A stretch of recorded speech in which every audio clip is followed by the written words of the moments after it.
good evening, good afternoon, good morning, whenever the fuck you're watching, listening. This is Tailgate Trash Talk, CFP Talk. We're back from a few week hiatus and a much deserving uh, break from election and everything else, especially with the holidays mixed in there. Got to spend some family time together. But Gary, how you doing, bud? I'm doing good, man. Batteries recharged, and yeah, holiday time, and it's good seeing my dad. Hey, good to see you again tonight, Dad. But good to see my family, and hope everybody out there had a good holiday season. But yeah, let's get into it. Talk some CFP for sure. Definitely. So the playoff games were Saturday, and typically in years past, the playoff games have kind of been You can say it.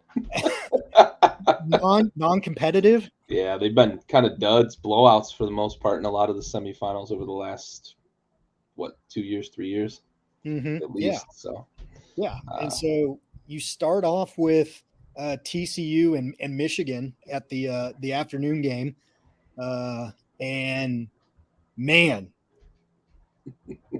if that game set the tone for what the football playoffs and the Natties should be, wow, we are in for a treat, and boy yeah. were we.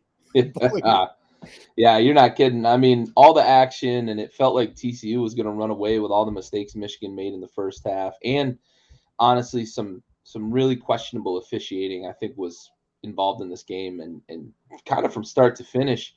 So all of that added up for us to have an incredible finish. But what a comeback by Michigan! You got to kind of tip your cap to them for staying in the game and fighting despite the tribulations they went through. They are, so far this year they've been the best second half team in the nation, and they showed it.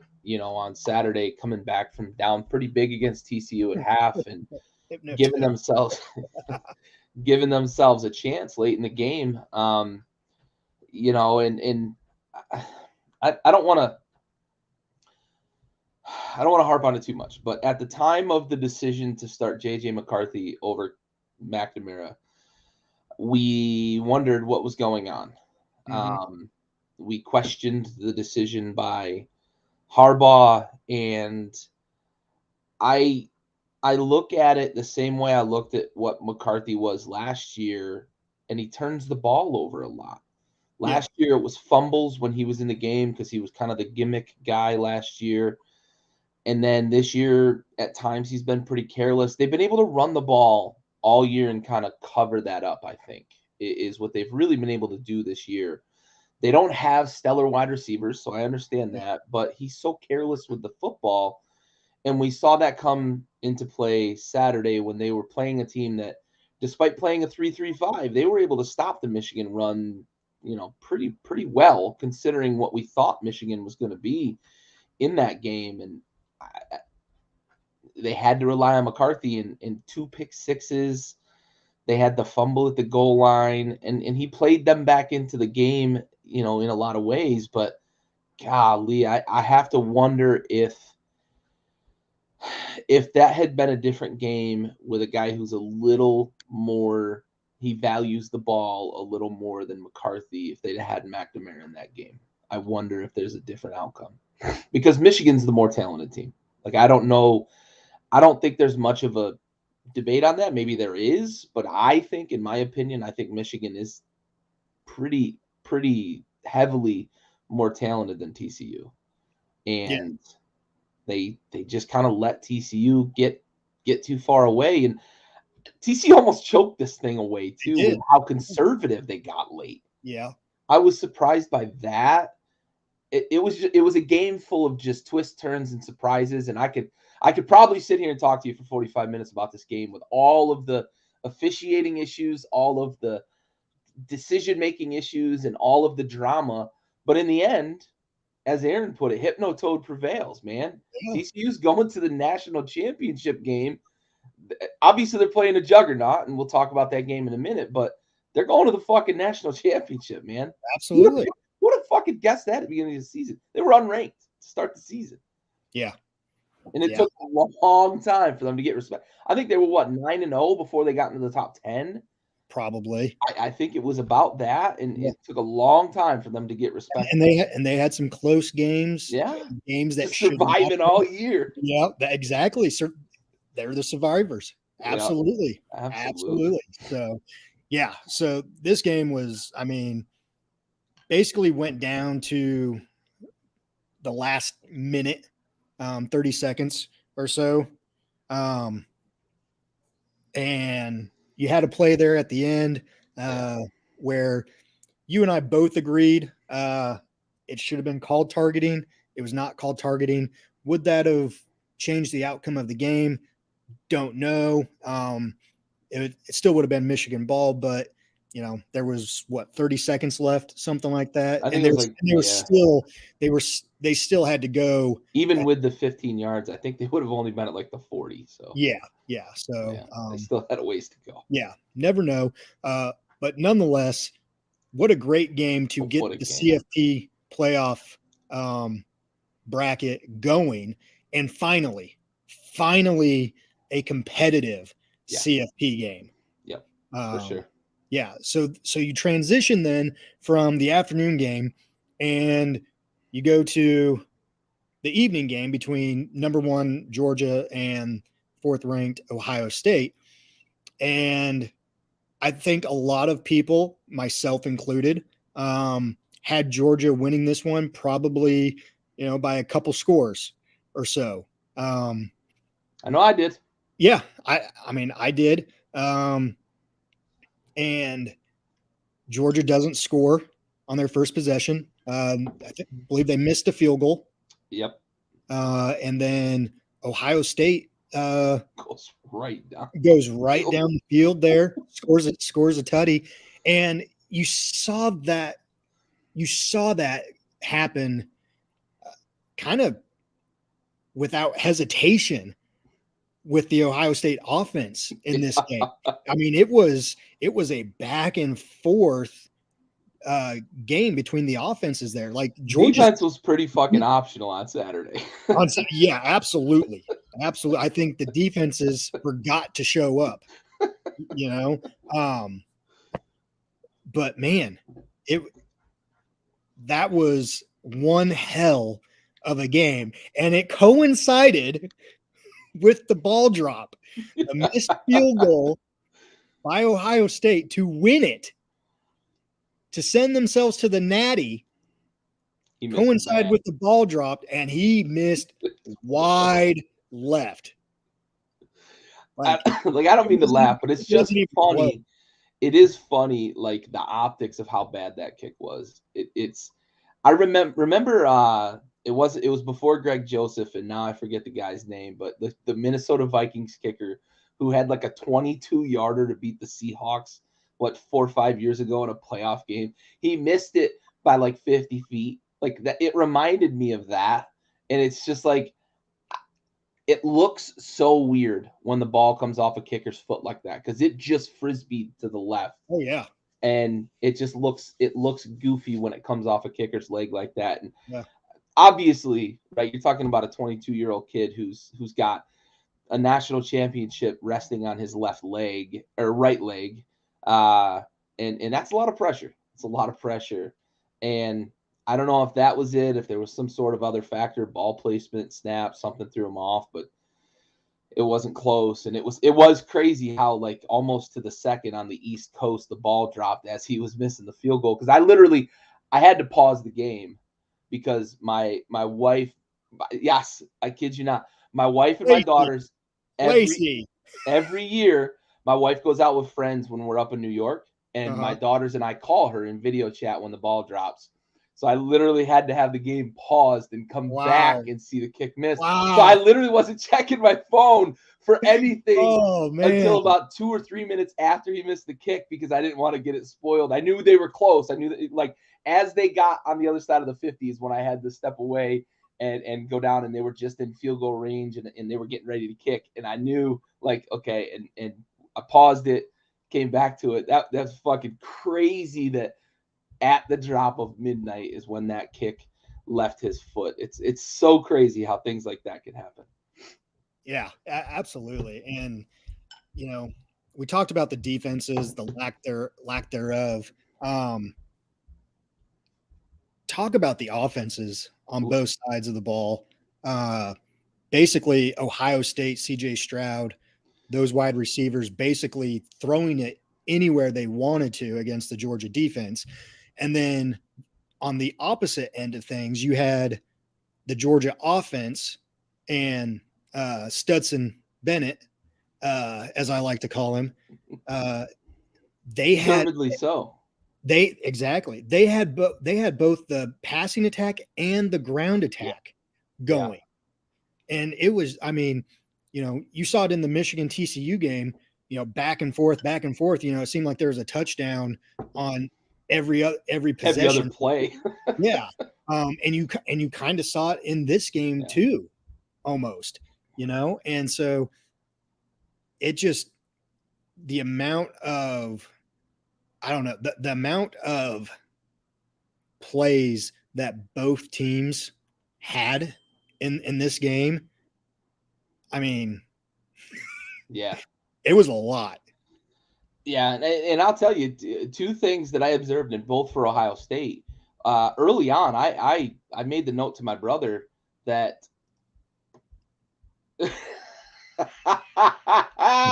laces out, Dan, laces out. Laces out. But early on, I made the note to my brother, and he and I were talking about it quite a bit. CJ Stroud looked like a different quarterback in that game. Comfortable in the pocket, really good footwork, and he was sharp, really accurate. Different than I had seen in quite a few of Ohio State's games this year. He was always throwing to wide open guys, and he would just get away with a lot of sloppiness, and he wasn't that way in this game. But maybe the bigger revelation of this game was like this was kind of the big coming out party for Marvin Harrison Jr., who looks every bit the part. Absolutely. And fits the bill. He's big. He's bigger than his dad. I think he's almost as quick as his dad. I hear he runs a near similar 40. Really, really good short space quickness. Great, crisp route runner. Yeah. And he's got all that size and athleticism to go with it. Golly, he looks like he's going to be a dude that some offensive coordinator is going to be fucking drooling over in another year when he's eligible for the draft. Absolutely. And I think, he got injured there right around the start of the fourth quarter, I believe. I honestly think that if he was in the ball game, I think Ohio State comes out victorious on this one. I really do, because he is a game changer. Very much. And I'm not taking credit away from the other wide receivers that Stroud was thrown to, because those guys in their own right, they are studs as well. Yeah. But absolutely. Harrison is just a step above, and maybe he's two steps above everyone else. He's different. Absolutely. Yeah. Absolutely. So that was kind of the two big things for me, especially from Ohio State perspective, was Stroud looked like a guy that probably deserves the hype now that he gets around the upcoming NFL draft, which 3 weeks ago, I probably would have said like, hey, some GM's going to make a mistake. But if you can bottle that, and that's the CJ Stroud you get if you draft him, I do think he's got some potential to be successful at the next level, because he looked comfortable, good footwork, and he was crisp with his passes. And it looked like he had clearly put in the work to know what to expect from the Georgia defense. They were dicing him up pretty good, and that's a defense full of NFL talent. Absolutely. So we talked the semifinal games. So now we have our two winners. So now you have TCU facing off against Georgia, the reigning college football champions. They're trying to go back to back here. What's your prediction for the game on Monday? And what do you think the key is for both teams to come out victorious here? I lean heavily to Georgia. Vegas has got a pretty heavy line on them too. It's 13 and a half. It's kind of bounced back and forth. that line feels probably like they're just being respectful of TCU. It probably could be closer to 16 or 17 in my opinion. And I think that's about what the game's going to be. It's probably going to be a 3-score game. Georgia, just too much for TCU. Too big, too strong, too fast. TCU's got some pretty good team speed. But I just look at Georgia and how deep they are. I think, looking back on it, Ohio State was probably the one team in the playoff that could give them a run for their money, and they did. And, if Bama had gotten in, maybe Bama could have given them a run as well. But I look at TCU and I even look at Michigan and I say I don't know that McCarthy could have kept up with the Georgia offense. I fully expect Georgia to just score because they have so many fucking weapons, both running the ball, passing the ball. Bennett's a savvy, seasoned quarterback there that's really good for that offense. If I'm looking at keys, though, for Georgia, it's avoid mistakes, really. We saw what it did to Michigan, making mistakes and giving TCU some advantages. And it's hard to make up for some key mistakes. Now, college football is a little different. Time takes longer, yada, yada. And, yeah, I mean, there's go get it, buddy. Didn't he put like 1.5?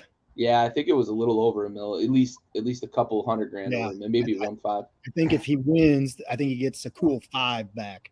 Yeah. So, I look at what Georgia, just don't beat yourselves. That's the way I look at it for Georgia. You can't make the mistakes, can't turn the ball over, and they've been good about that, not turning the ball over. For TCU, I'll say one, you got to find a way to create a couple of turnovers, steal a couple of possessions, but Max Duggan's got to be otherworldly. If TCU is going to knock off Georgia, he's got to be as good as he's ever been. He's got to be the Heisman candidate that he is, and he's got to strap these Horned Frogs to his back and take over and beat this Georgia defense, because there's there's so much talent on the other side of the ball, and I like TCU. I've had a soft spot for them since LT played there. I really liked watching him play. Yeah. But I look at it and see this is kind of like David versus Goliath, and you've got to create a situation for David where you can steal some of that momentum maybe and steal a couple of possessions from Georgia, and then you've got to be at your best when you got the ball, and that's Max Duggan. He's their guy. They've leaned on him all year. He's worthy of the hype that he gets. He's worthy of his Heisman candidacy, but he's got to be as good as he's been at any point this season if they're going to have a chance against Georgia. Yeah. So are you taking Georgia on this one? Yeah, by 3 scores, probably going 3. Okay. 17-20, something like that. Okay. All right. Good deal. Well, before we get to my pick and my keys to win the game for both teams, let's take a quick sponsor break, and we'll get right back to it. Sponsor is brought to you by PocketPairClub.com. Pocket Pair Club, club number 26881. PocketPairClub.com.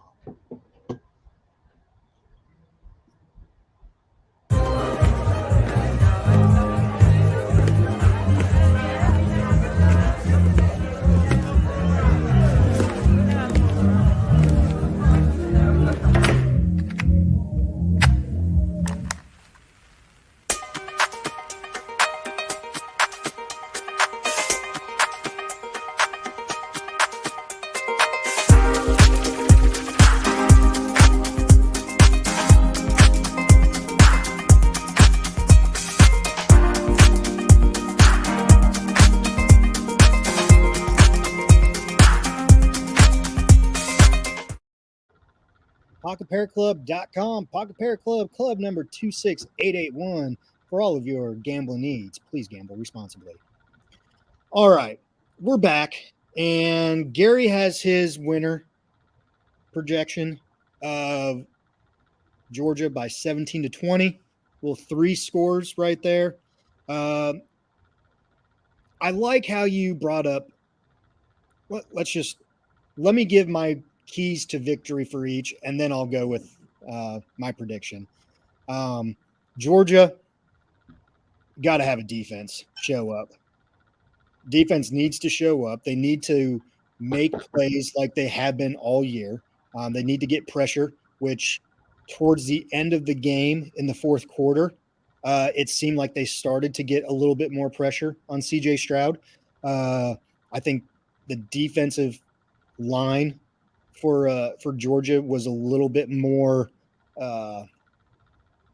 seasoned for that late in the ball game against Ohio State, because if you look at it, and both teams throughout the season, they played teams, and they kind of had both teams had blowouts. More so Ohio State. Okay, Georgia on the other hand, they had some close ones against some teams that they shouldn't have, but their starters played in the fourth quarter, more into the fourth quarter than Ohio State's did throughout the season. So I think that played a little bit of a role towards the end of the Ohio State-Georgia game on Saturday. Obviously, ball control. I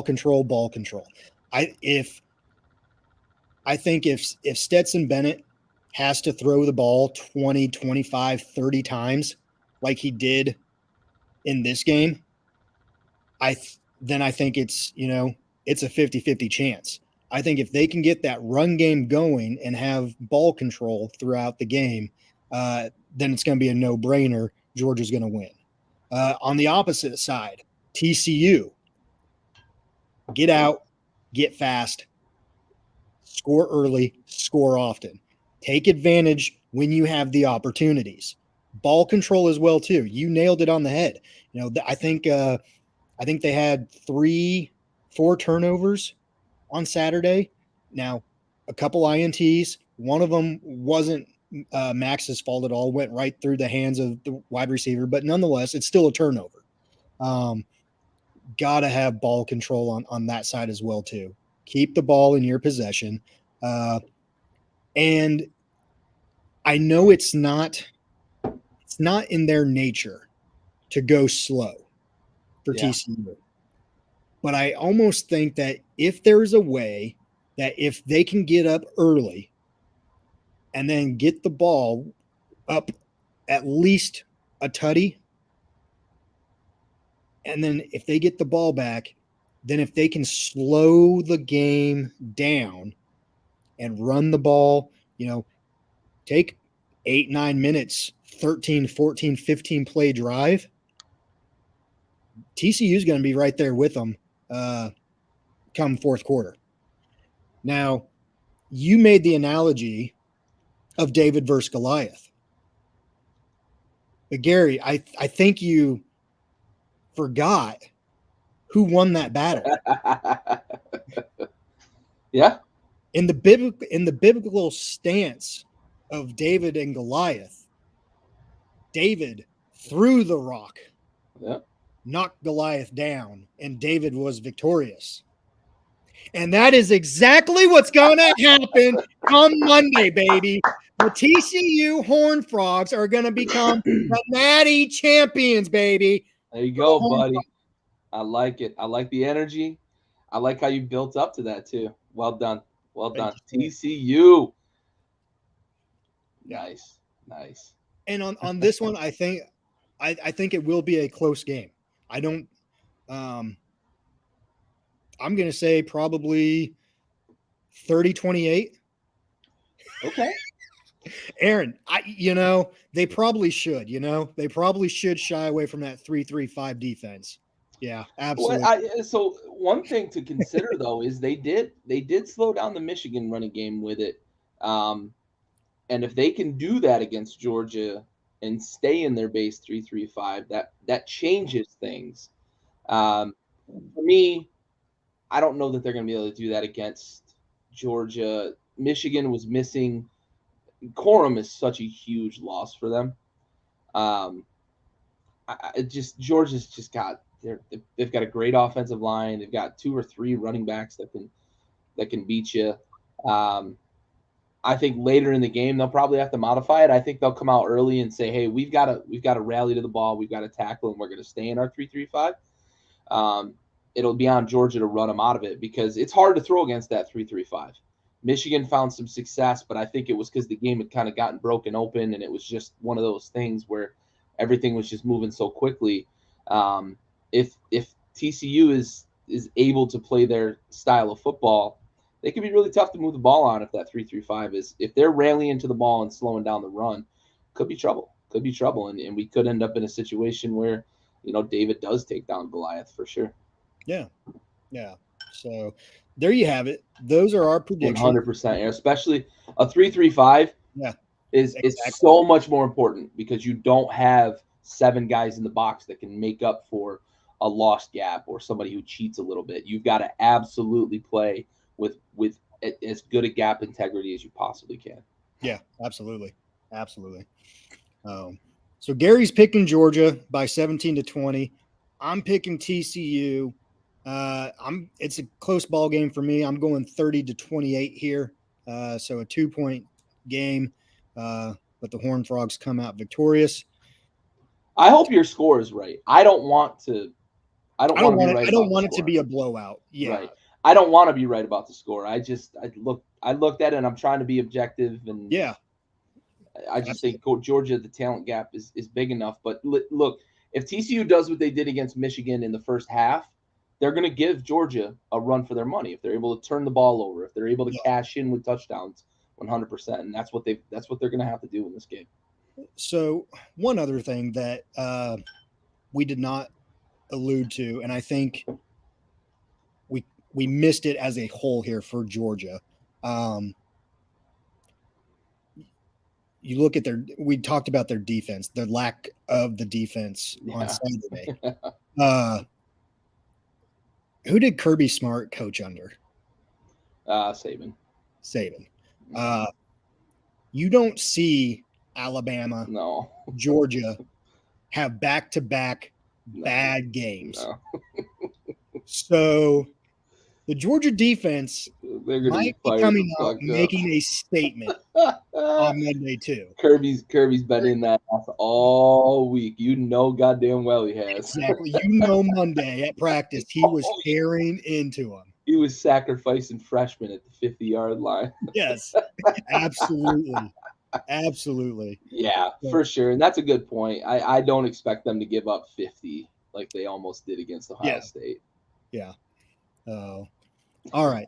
That's our predictions. Time will tell. Monday, the Natty, Georgia, TCU, baby. Yes, sir. All comes down to this. Yes, sir.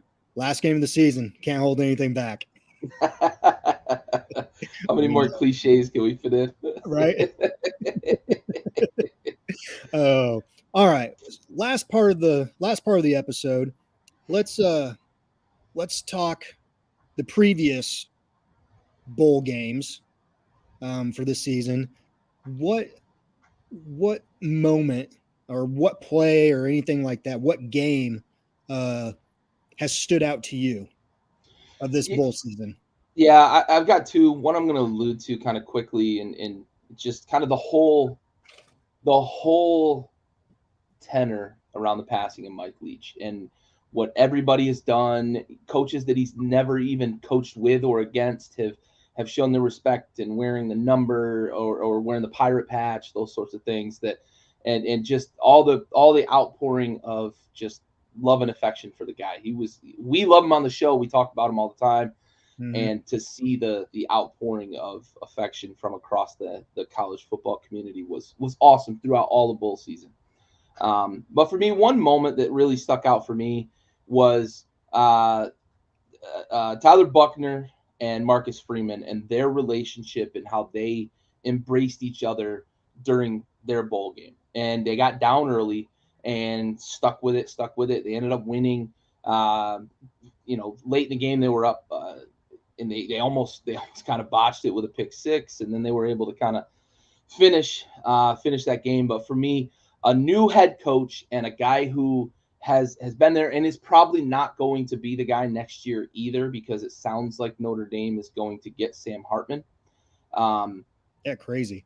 Yeah. I honestly thought he would go to the NFL, but it sounds like he wants to stick around and maybe win something here at the college level. And I think Notre Dame's going to benefit from having him, obviously. But just that embrace, there was a sideline embrace between coach and quarterback.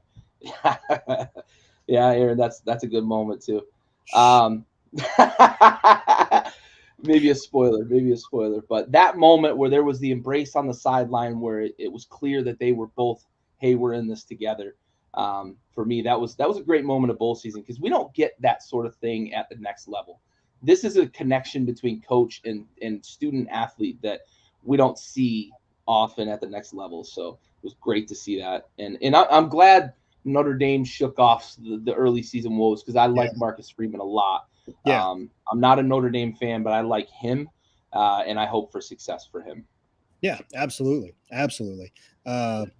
I'm right there with you on the whole Mike Leach and what fans, what players, what coaches have done since the passing. And so, with that being said, one of the games was the game on Monday where it was tied, 10-10, and I was giving you play by play because you were driving. I was, and I was watching that game, and man, you felt like win one for the Gipper. That was win one for the Gipper speech right there. They drive down and score a field goal, and then the other team, they start driving. They start doing a hook and ladder and everything, and then fumble, and Mississippi State picks it up and runs it the entire length of the field. Then I think like 67 yards maybe for a tutty to put an extra 6 up there on the scoreboard, put an exclamation point on there for the season, and get that W for the Pirate himself. And you saw the emotion, you saw the interview with the players afterwards, and the interview with the quarterback, and his name's eluding me right now, for Mississippi State. Yeah, I can't think of it right now. But when asked, does it lift, that burden, that weight off your shoulders? What does it mean for you guys, for Mike Leach and everything else like that? You saw the emotion. You saw, the eyes start watering up in the players. Mike Leach's son was on the sidelines for that game. So definitely, a lot of pressure for Mississippi State, I think, to win that ball game for their beloved head coach that had passed away. And real quick, there has been talk. I have not seen more of it since that day of the game after it was won. But tentatively, there was talk about the new coach giving up that win to Mike Leach, so he would get the winning percentage to put him into the threshold for the College Football Hall of Fame. And if that does not happen, if he tries to do it, great, but if the NCAA does not allow that, shame on you. Shame on you. My second game, Aaron alluded to it. Tulane beating USC, baby. I mean, Tulane was down. I think I was giving you play-by-play updates on this one as well. I think they were down 15 points with like 4 minutes left to go. And they storm back and they get it done. They score a tutty right there. It was initially called an incomplete pass, but they reviewed it. The ball did not hit the ground, and tutty. And so now you have back-to-back losses by USC that the defense gave up in the last, minute of the ball game. And so it was lovely to see. it was America versus USC. I think USC is just profoundly hated by a lot of people in the college football era. But no, that game was great to see, especially with Sonny Dykes not Sonny Dykes. I can't think of the coach's name right there for Tulane. But to have the season that they did, coming off of a 2-10 season last year, or 2-10 season last year, and now being 12-2 this year, and knocking off USC. What a turnaround! The Green Wave there in Tulane definitely has some momentum going into next year, and I hope they keep it up. What a great game too. Lincoln Riley just sticking true to form too. I think he's got 14 now career losses where they've had at least 14-point leads or something like that, and that's like the most, like in the common or the modern era, and he's only been like a head coach for like 7 years. Yeah, it's crazy. It's crazy. They blew a bunch at Oklahoma, and now they're doing it at USC too, twice this year. So yep. Oh man, way to hold up your reputation. Oh, well, Gary, it was good to be back in the saddle, even though it is a shortened episode just because of what we were talking about. But nonetheless, we're back, and we got another big one come Monday night, bud. Yep, for all the marbles. For all the marbles. Way to throw it in there, bud. Oh, all right. Well, that does it for tonight's episode of Tailgate Trash Talk, a little CFP talk. Gary, appreciate you joining. I'm the Big Stove. We are out.